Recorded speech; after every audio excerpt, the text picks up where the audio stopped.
So we'll be showing the stories of the soldiers, equipment, uniforms and some personal stories.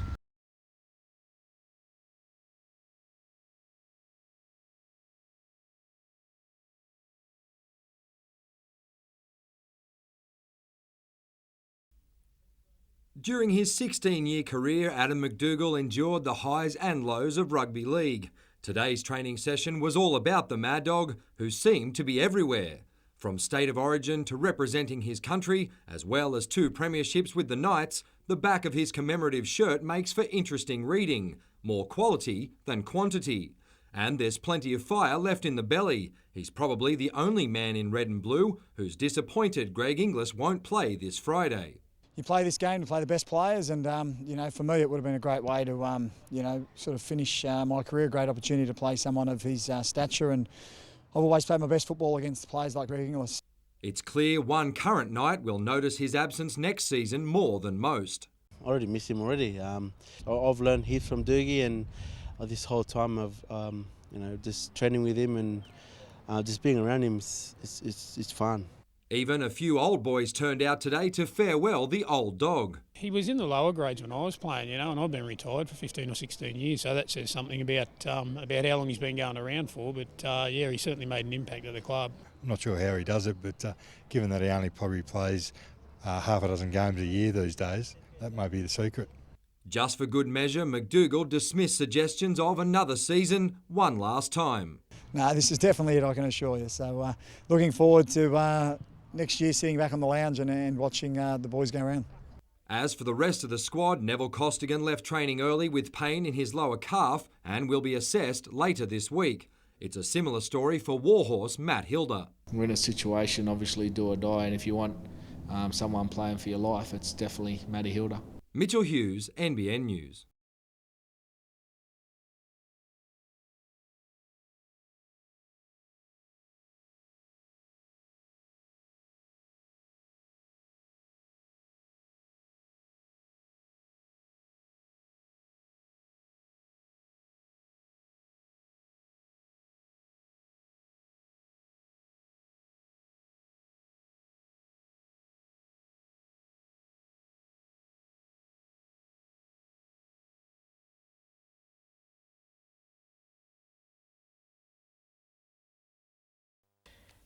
It's nature captured right down to the most minute detail. These painstakingly precise artworks have taken Newcastle University's Bachelor of Illustration students 16 weeks to create, and they involve a lot more than simply putting pen, brush or pencil to paper. A lot of the work that you're seeing here today is really highly researched. It needs a lot of background information before the students can come up with the finished artwork.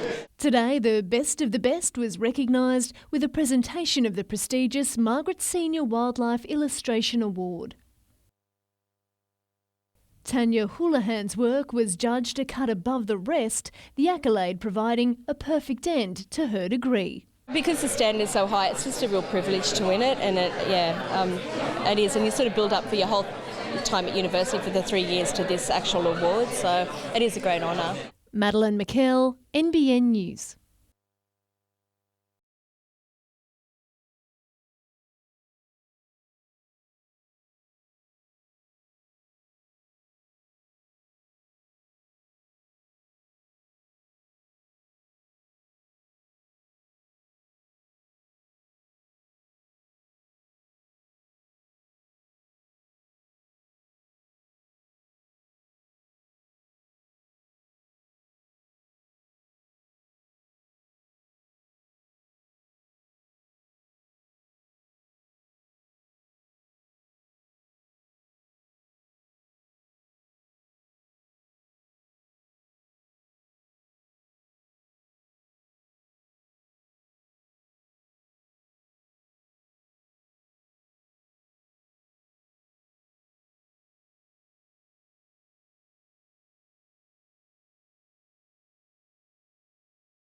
Coming into land, it's hard to believe this tiny plane has just been halfway around the world.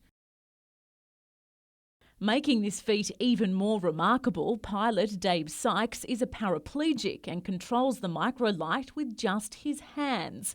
Arriving in Newcastle this afternoon, Dave has completed an epic journey.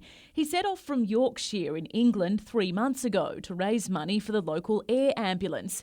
Travelling through 19 countries, he eventually ended up in Sydney, more than 20,000 kilometres later. Dave spent 6 to 8 hours a day in the microlight, so it's no surprise there were some moments. So I've been in sandstorms in the Sahara Desert for 2 hours where I haven't been able to see the ground. I've nearly been struck by lightning coming down through Thailand, and I've encountered the monsoon season, so I've had torrential rain while in flight as well.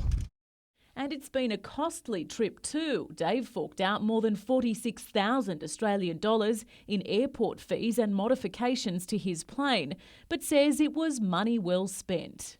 It's been done by able-bodied people before, but nobody in a wheelchair has ever done it in a microlight like this, and especially solo. Now that he's back on solid ground, the microlight will be packed up in Newcastle and shipped back to England. As for Dave, well, he's chosen a more comfortable trip home, a commercial flight.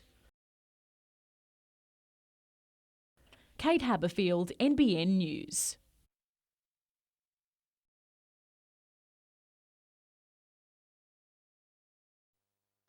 Detectives searching for reluctant witnesses. They didn't want to speak to us when it was a stabbing, but it's a lot more serious now. 48-year-old Peter Dent was attacked on August 10, stabbed 5 times by 2 men during a fight at his Hamilton South home.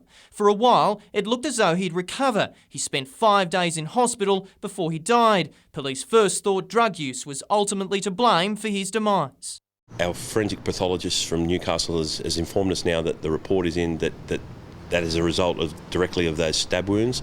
Police have already questioned 2 persons of interest, but they need more information. The attack spilled out into the courtyard of this Department of Housing complex. While detectives believe there were plenty of witnesses, no one's prepared to come forward. Police will be looking to bring pressure to bear on people who have witnessed it, and if need be, we will prosecute people for hindering an investigation. Nat Wallace, NBN News.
The city's movers and shakers united by a spirit of optimism. They hope the launch of Newcastle Now will finally see the city fulfil its potential. Our aim is to make the city work a whole lot better than it is at the moment. We will be having discussions with politicians We will be having discussions with GPT, and it's almost on a basis of whether they like it or not. Newcastle now calls itself a Business Improvement Association and takes over from the City Centre Committee. It will operate independently from Council and have access to around $1.5 million each year from city stakeholders to spend where it sees fit. The city needs promotion from those people who are investing in the city, and that's what this model will do. Meanwhile, a new report released by property developer lobby group Urban Task Force has slammed the state government's Lower Hunter regional strategy. It shows comprehensively how the strategy has failed to deliver for the region.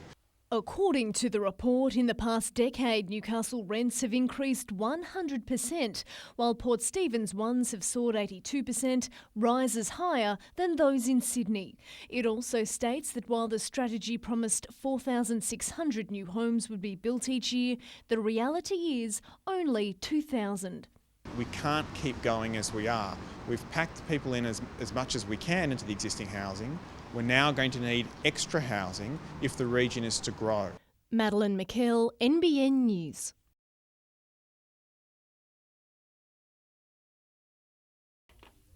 The owner of Hope Estate says he's reached the end of his tether with Cessnock Council over the approval he needs to hold upcoming concerts. When you're dealing with such major international artists such as Dolly Parton, Rod Stewart and future concerts we're trying to book in, we need certainty, and the uncertainty is killing myself at the moment. Councils have 40 to 60 days to assess development applications before applicants can go to the Land and Environment Court. Mr Hope says he's still waiting after 110. Big events in the vineyards inject big dollars into the local economy. The 2009 Fleetwood Mac concert alone pumped more than $13 million through local shops and businesses, which is why Michael can't understand council's delay. Everyone comes up here, visits other cellar doors, restaurants, shops in Cessnock. Elton John will have a two-night concert in December, and it's estimated that we'll make $30 million that weekend.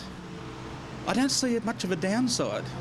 Some councillors have called an extraordinary meeting tonight in a bid to sort out the issue and stop proceedings in court. But not everyone's in favour of making a decision just yet. I'm just keen for council to make an informed decision. I'm not in favour of council deliberating and making a decision at the extraordinary meeting tonight. I have no idea whatsoever because on the face of it, it's been a ridiculous length of time. Kath Landers, NBN News.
Coming into land, it's hard to believe this tiny plane has just been halfway around the world. Making this feat even more remarkable, pilot Dave Sykes is a paraplegic and controls the microlight with just his hands. Arriving in Newcastle this afternoon, Dave has completed an epic journey. He set off from Yorkshire in England 3 months ago to raise money for the local air ambulance. Travelling through 19 countries, he eventually ended up in Sydney, more than 20,000 kilometres later. Dave spent 6 to 8 hours a day in the microlight, so it's no surprise there were some moments. So I've been in sandstorms in the Sahara Desert for 2 hours where I haven't been able to see the ground. I've nearly been struck by lightning coming down through Thailand, and I've encountered the monsoon season, so I've had torrential rain while in flight as well. And it's been a costly trip too. Dave forked out more than 46,000 Australian dollars in airport fees and modifications to his plane, but says it was money well spent. It's been done by able-bodied people before, but nobody in a wheelchair has ever done it in a microlight like this, and especially solo. Now that he's back on solid ground, the microlight will be packed up in Newcastle and shipped back to England. As for Dave, well, he's chosen a more comfortable trip home, a commercial flight. Kate Haberfield, NBN News.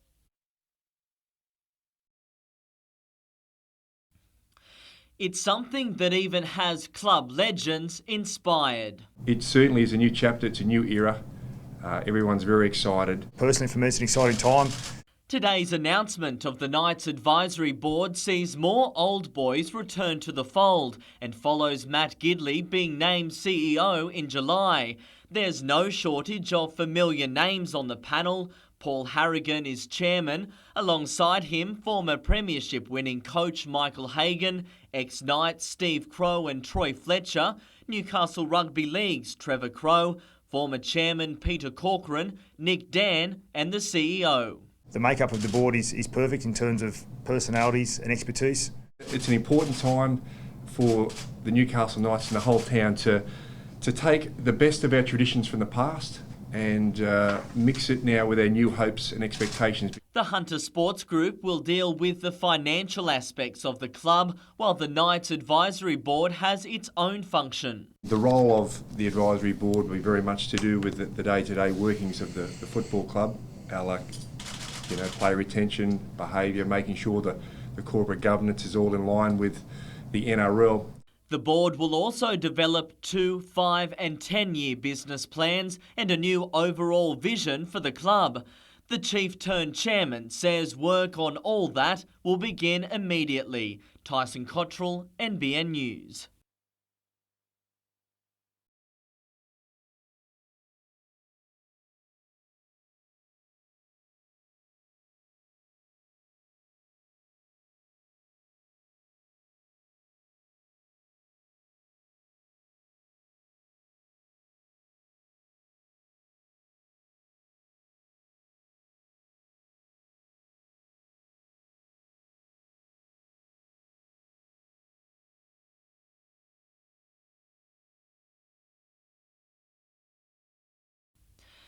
It's the kind of match Hunter Rugby fans have been waiting years for. A touring Scotland team in 2012 playing a game of rugby at Osgoode Stadium. The clash is tipped to take place in June and feature the Wallabies, but the when and who are yet to be confirmed. We're just trying to find out whether or not it's going to be a full test match or it will be an Australia A/Barbarians game. Does it matter either way? Doesn't matter either way. From a rugby perspective, we'll take as many rugby games in Newcastle as possible.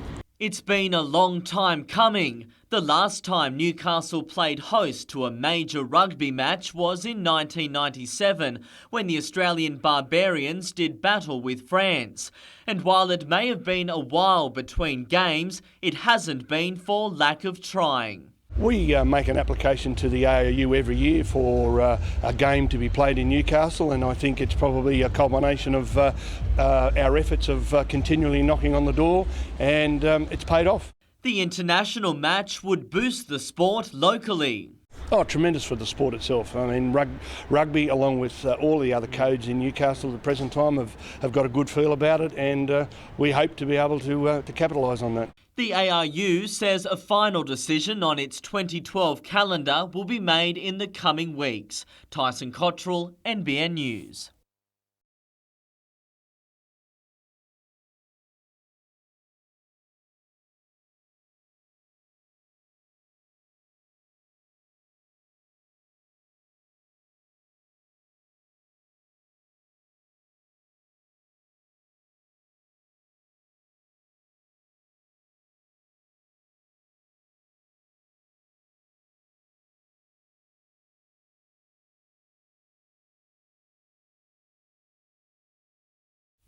At just 16, the high school student went to the championships aiming for a top 20 finish.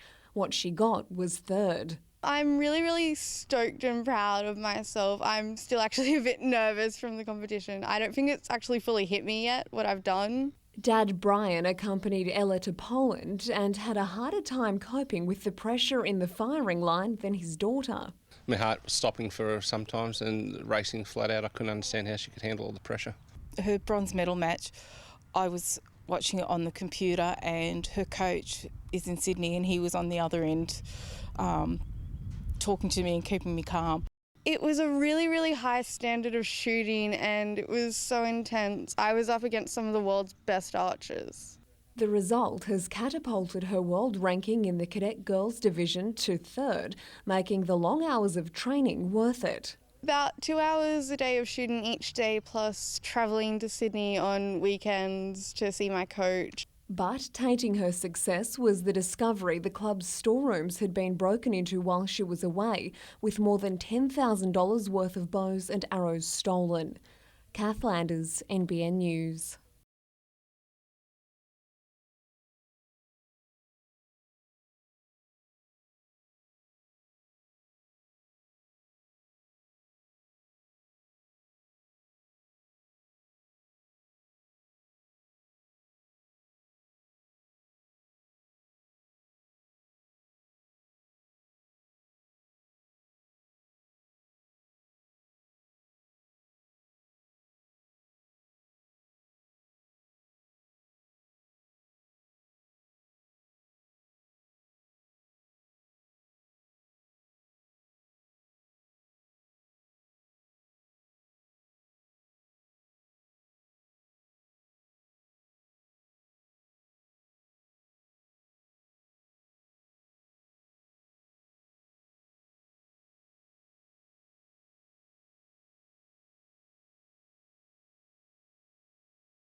In 2009, swine flu spread across the world, causing widespread panic and infecting thousands. Now a mutation of the H1N1 influenza strain has been found in Newcastle, which is resistant to normal antiviral medications such as Tamiflu. It's really located within Newcastle, or about 50 kilometres around Newcastle. It appears to have emerged here and been transmitted in this area. 25 cases of the mutation have been diagnosed in the Hunter New England health area, far more than anywhere else in the world. In other parts of the world, although resistance has been very rarely seen, generally it's in the order of 1% or lower of the influenza strains that have actually been characterised. But in this area we're seeing it at 14% of the strains during this latter part of the flu season. Thankfully, all patients here have recovered well, and while antiviral medications don't do much to relieve symptoms of this strain, the normal flu shot does prevent it.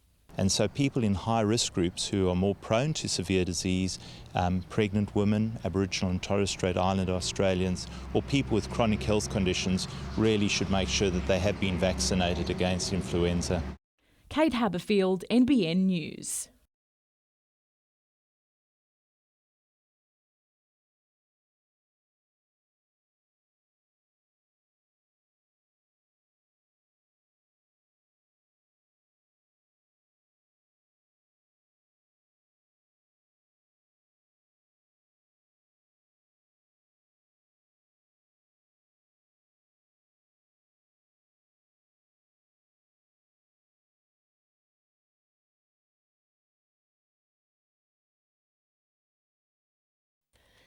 The NRMA has presented the O'Farrell government with one hefty wish list. The motoring group wants the state to fund the completion of Newcastle's inner-city bypass between New Lambton Heights and Jesmond, the Lake Macquarie Integrated Transport Centre at Glendale, and upgrade the link between the F3 and Raymond Terrace. Basically, the commitment to completing those three major projects will big time help alleviate congestion in the Hunter region.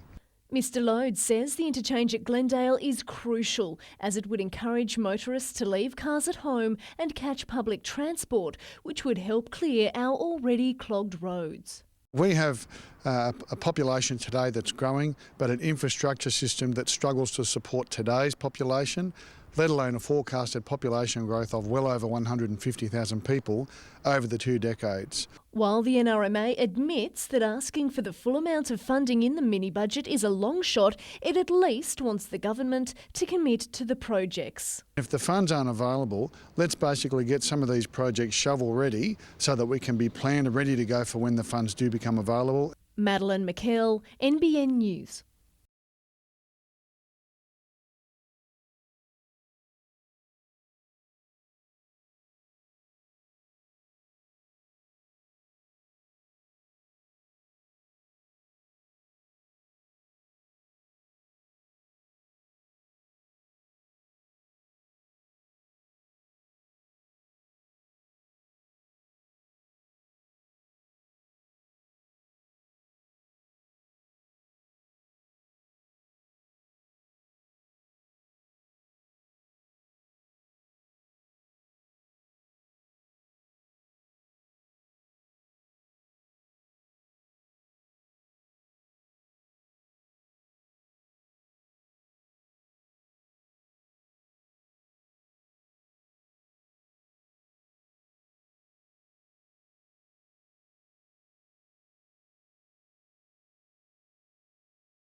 No real danger in this small grass fire at Cessnock this morning, but the Rural Fire Service says it's just a sign of things to come.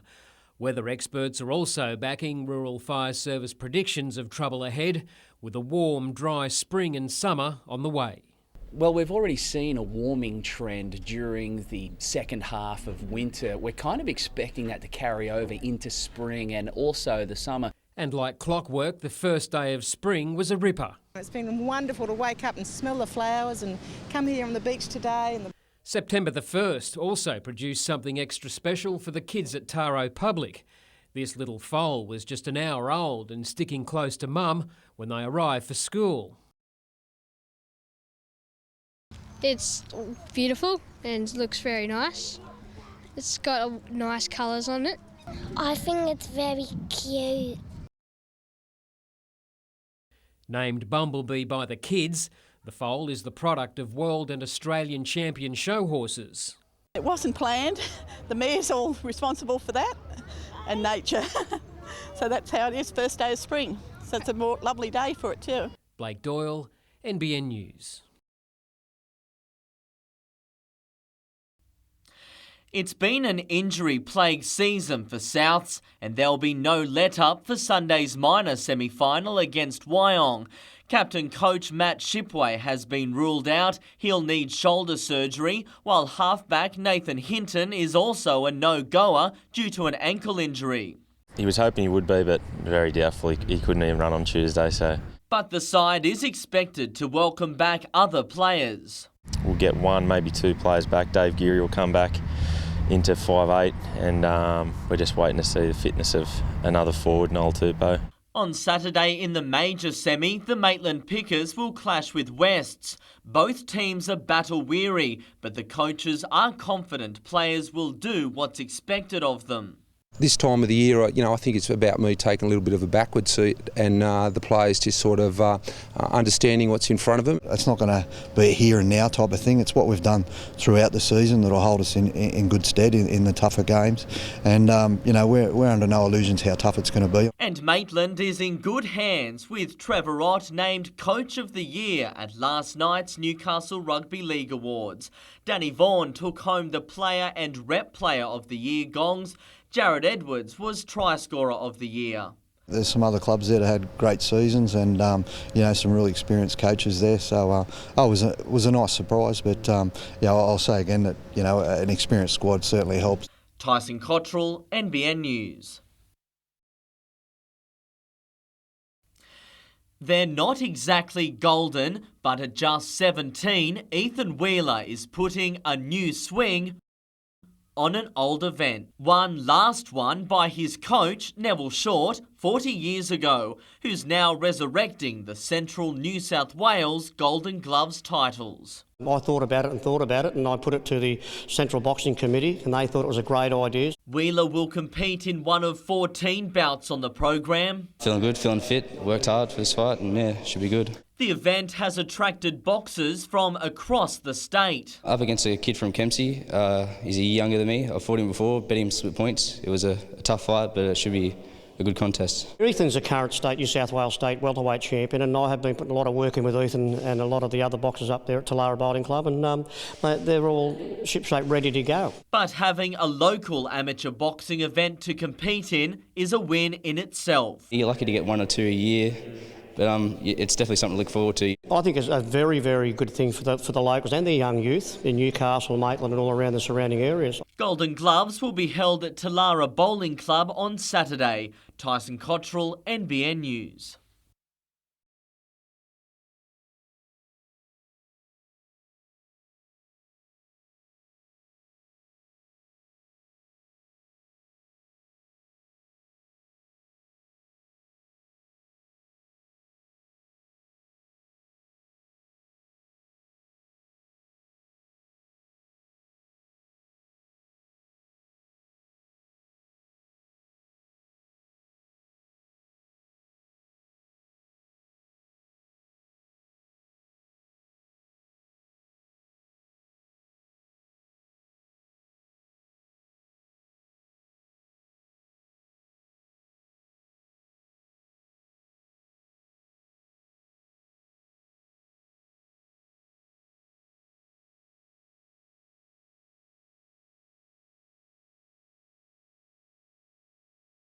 Police divers suited up to search for a vital clue believed to be lying beneath the surface of Lake Macquarie. Detectives attached to Strikeforce Boa are currently investigating the shooting death of a male on the 19th of March 2011 at Bolton Point.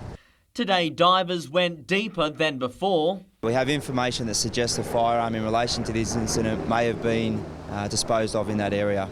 With the search focused on an area of water off the Warners Bay foreshore. It's the second time police have scoured the lake for a firearm believed to have been used in the death of 42-year-old James Nolan. The labourer and father was shot at point-blank range at a home at Bolton Point. A male and a female have been charged in relation to that matter. But officers are still seeking more information and are asking the public to help. We would be appealing to anybody with information in relation to the whereabouts of this firearm to contact Crime Stoppers. The search is scheduled to resume on Sunday. Tyson Cottrell, NBN News.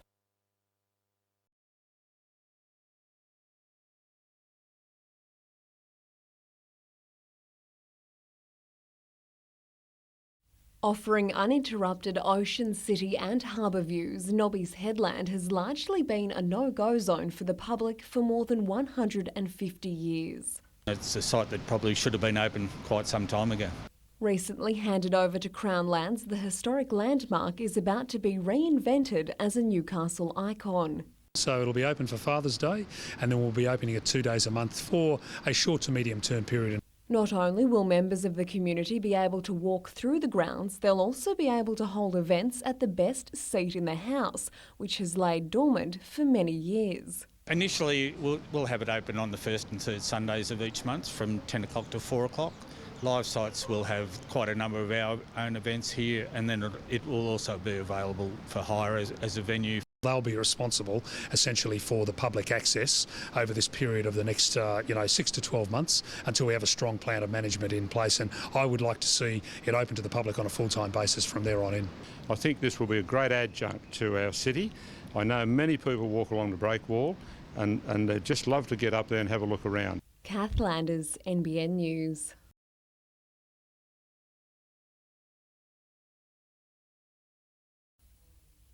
The need to repair ailing electricity infrastructure has been blamed for massive power price hikes over the last 12 months. Now, as the network reaches capacity, providers are also looking at ways to reduce consumption. Energy Minister Martin Ferguson today formally launched the new Smart Grid Smart City program in Newcastle. It aims to work out the best way to reduce pressure on the power network during peak periods. It's in essence about better demand management, and potentially over time it would lead to an assessment about if we're more efficient, then we don't have to invest in peak energy capacity as much, which we only use a couple of weeks a year. Residents in selected Hunter suburbs will be asked to take part in the Smart Grid trial, which will see monitoring systems fitted to their homes. We're anticipating something around the order of 30,000 homes to be directly part of it. Among the technology being considered, devices which automatically turn off non-essential appliances like air conditioners and hot water systems during peak times. Other things are turning things on and off remotely through the smartphone. The Smart Grid Smart City Information Centre on Honeysuckle Drive will be open between Tuesday and Sunday to educate the public on the latest power and water-saving technology. I've learned about how everything works and how much it costs to power all these different things. Kath Landers, NBN News.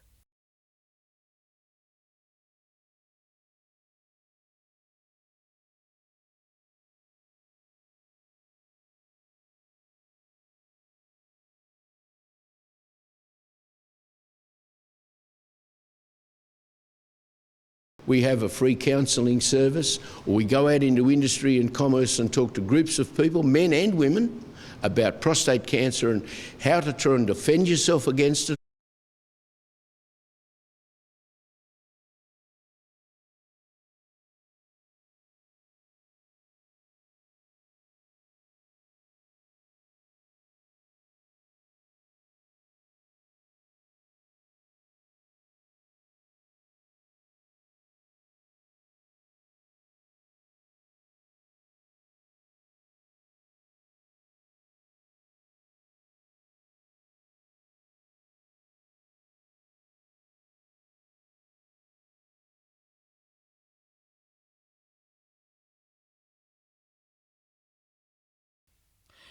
It was a relieved and relaxed Robin Parker today. Very pleased for the people of Stockton that we can rule out any consequences from the Orica incident. The independent assessment into the hexavalent chromium leak was today released by the state's Chief Health Officer. I'm pleased to say that thorough review has demonstrated that we would not expect to see any health effects in the residents exposed in downward of the plume. The data was produced by some of the country's leading toxicologists and cancer experts. Quite bluntly, that it is very unlikely that even one person will develop cancer as a result of exposure to chromium-6 from the release that occurred at the Orica plant. We've looked at all sorts of scenarios. We've looked at worse and most sensible risk estimations and models, and all of them give us that consistent message. But not all health complications were ruled out. What we might occasionally see is in a sensitised individual, they maybe get a little bit of minor irritation. But a cloud still hangs over the Environment Minister's head over the delay it took for residents to be informed. Have you and your department dodged a bullet with these findings? We are really thrilled that these results prove that there are no serious health impacts. Will you go to Stockton now? I'm going to be getting things right for the community from now on. Orica also commissioned its own risk assessment. It concluded the risk of a person developing cancer from the leak was 2 in a million and 4 in 10 million. Tyson Cottrell, NBN News.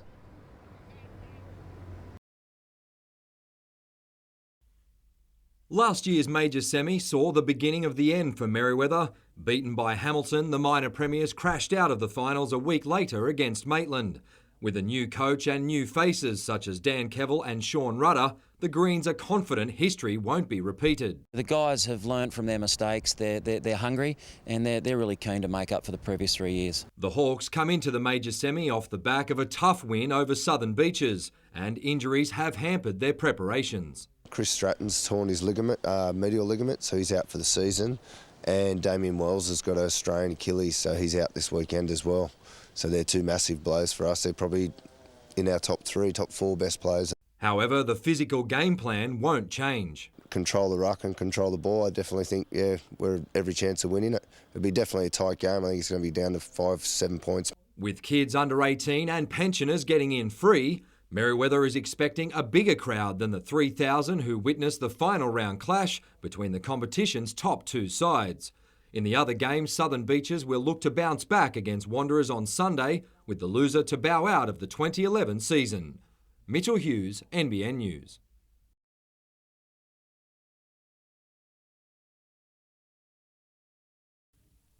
Despite beating the minor premiers in the first leg, Western won't be shutting up shop against the Magic on Sunday. We've got to go down and win. If we go down there expecting anything else, we'll just get slaughtered. You know, we haven't had a result down there all season and they've touched us up a couple of times. So we're going down there playing for a win and nothing else. Broadmeadow features the competition's top 2 goal scorers, and it's confident they can find the back of the net. We've obviously had a good season. We're pretty confident in our own abilities, so nothing really changed from our point of view. Probably simplifies things a little bit for us now, takes a bit of the pressure off, and we just know that we need to go out and win the game on Sunday. In Saturday's game, South Cardiff coach Steve Piggott will play 3 men up front. The Gunners decided not to sing their victory song after the win over Lake Macquarie, declaring the job is only half done. Lake Macquarie will be boosted by the return of former Mariner Wayne O'Sullivan. The Roosters are confident their home ground will allow them to play the attacking game they'll need to reach the grand final. Mitchell Hughes, NBN News.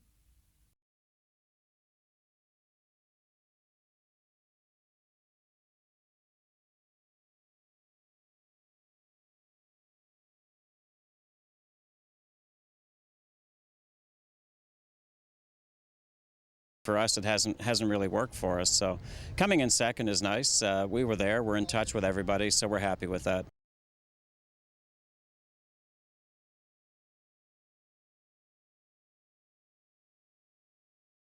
We've only won 1 game there in the past 2 years, so hopefully that'll change over this weekend.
On the outside, but the Verminator at the 100 went for home. 2 legs, Gazaguru, Essence of Success, but they won't get the Verminator. Storms away to win it from Essence of Success. Gazaguru, 4th out Marty from Flaming Circle. Then Frozone, Delago Star, Hume, Warrior within.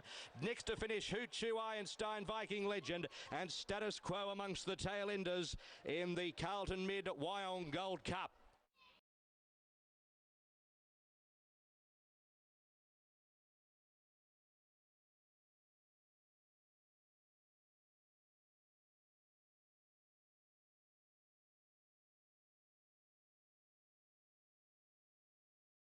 Just getting the remains checked at this stage, collected and forwarded on to forensics to try and get them identified.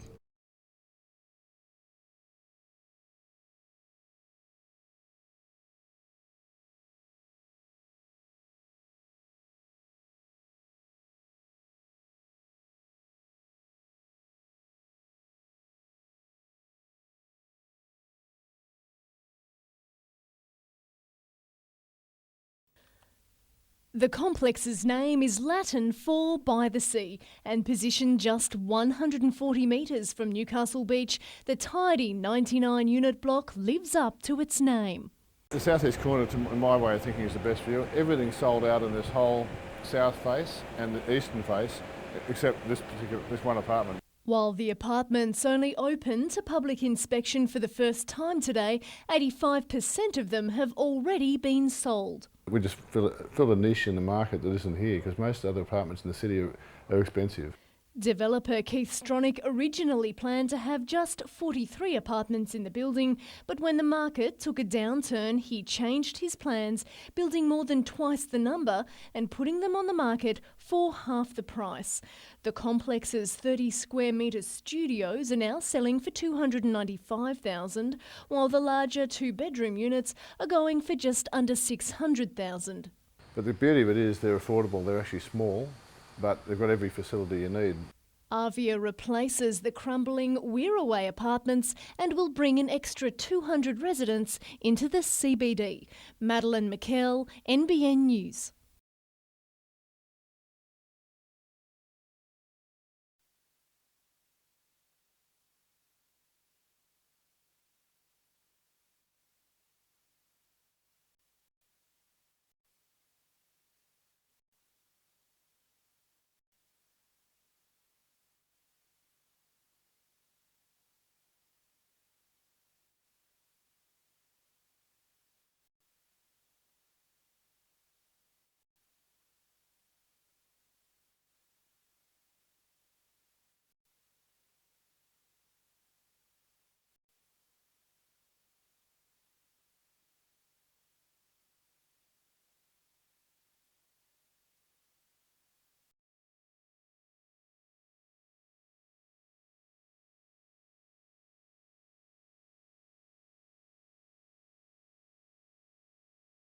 We have been invited to go and sing at the Vatican, and I believe we get to sing for the Pope, which is very exciting.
Going up against the undefeated minor premiers, the Hawks needed all the help they could get.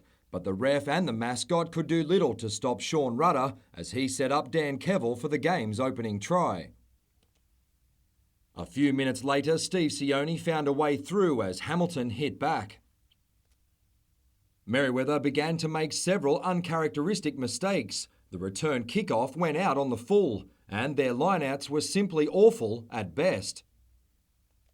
Ben Harris had been off target, but shortly before the break he gave Hamilton a 10-5 lead, and Sione was more than happy to point that out.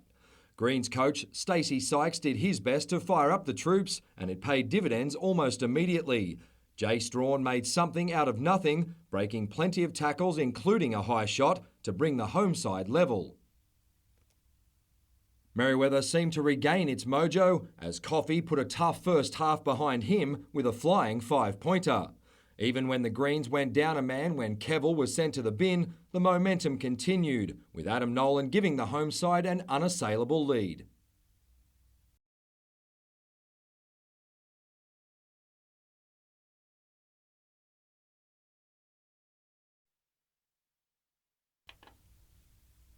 Hundreds packed the foreshore to celebrate Dad's big day and catch a glimpse of the Founders' Day fleet. The importance of this day is that it signifies the start of our sailing season, and also it is a tradition that Newcastle Cruising Yacht Club started with to allow people to participate in a sail past and display their boats. Some paid homage to Harry Potter while others masqueraded as pilfering pirates.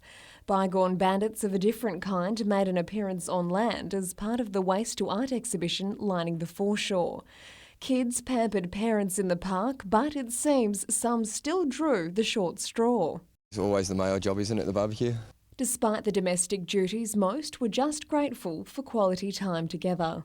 A day of sunshine's been absolutely fantastic to spend some time just with the family. Got cuddles in bed first thing in the morning. It wasn't too early, 7 o'clock. I'm a very happy man. And it appears the kids are too. What is your favourite thing about your dad? Oh, he plays with us a lot and we go out the front and play cricket. We play sport together. He always plays sport at the front with us. Play sport at the front with him. Kath Landers, NBN News.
The home side was missing several big names, but James McClory was out to prove South's defence was rock solid. A mistake a minute later led to the opening try as Wyong hooker Mitch Williams pounced on the loose ball before racing 50 metres. The Lions responded when his opposite number Joe Cudmore scrambled over from dummy half. Dave Geary's sideline conversion brought the home side level. Seconds before the break, Williams put the visitors back in front. The momentum continued in the second half as Wyong ran away with the game. The Roos kept the ball alive before it eventually fell to Aidan Wright, who scored in the corner. Souths needed to be the next to score, but when they looked wide, James Arneson came up with the intercept and Wyong had 1 foot in the final. Another Souths mistake provided the Roos with a gift as a try to Dominic Nasso sealed the win for the visitors.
It has made a difference in regard to the lack of accidents, you could say, that have been on this part of the road. Yes, it has.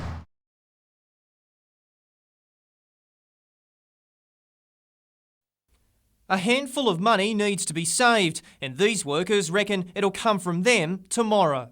You know, it's always mentioned that we're just bureaucrats, you know, not real people with real jobs having a role in the community. So, yeah, we're pretty worried. The Premier last night promised a tough budget. The bottom line is we want to ensure that every person who works for the public service is providing a service to people across this state. And if rumour has it right, the Department of Primary Industries at Maitland could lose some workers. 350 went under labour. More, they say, could be devastating for the service, a flagship for country New South Wales. Yeah, a lot of focus is on police and services. People need to eat too, and that's what our industry is about, trying to help keep that food supply into the future. Prior to the last election, they stood at the head office of DPI in Orange, Duncan Gay as the Shadow Minister, and said no jobs would be lost in DPI. The local member, for one, made many promises before the last election, and the Mayor believes the budget will be the real test. Well, there were commitments made, and the first thing, of course, will be works towards the two major roundabouts in Maitland. Nat Wallace, NBN News.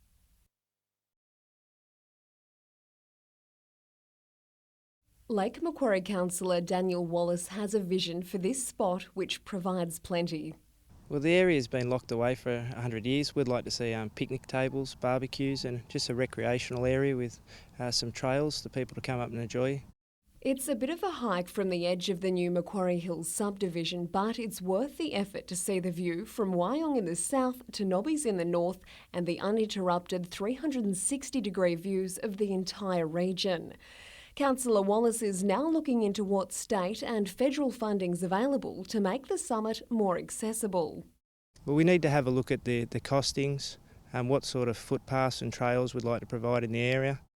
Another stumbling block is potential lead contamination at the site from the old Pasminco smelter at Bullaroo. If testing reveals high levels, all topsoil will need to be removed. Not only is Moneybung Hill a hidden hunter gem for its views, it's also steeped in history. It needs to be remembered that around 6,000 years ago when the lake was created here that people were living on this mountain and surrounding mountains, and we'd like to respect that. Kath Landers, NBN News.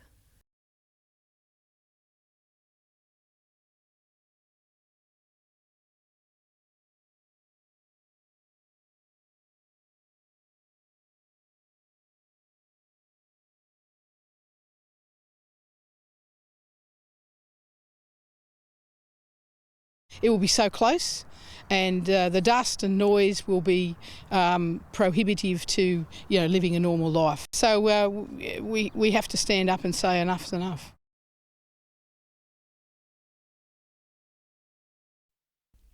There's something very special about watching dads and their kids at play. KidSafe hopes to harness that connection as part of its ongoing quest to improve child safety. We don't want them to stop playing, we like them to play more. But if we can help them to manage risk, then that would be a long way to preventing injury to kids. Leonie Forsyth from KidSafe Hunter is hitting the road, armed with information and a wealth of knowledge. And for the first time, the message is specifically targeted at fathers. Dads have a lot of hands-on care of children these days, and we've been originally targeting mums, but we feel that dads need this information as well. It fits into the broader context of growing recognition of fathers' role in helping children grow and thrive. Now we know that the father has a big impact right from day one, and so his relationship with the baby is also important. It's not pushing the mums aside, but the dads are much more important than we realised before. KidSafe will be targeting workplaces and events with its message for dads, and also plans workshops to make sure fathers get all the support they need.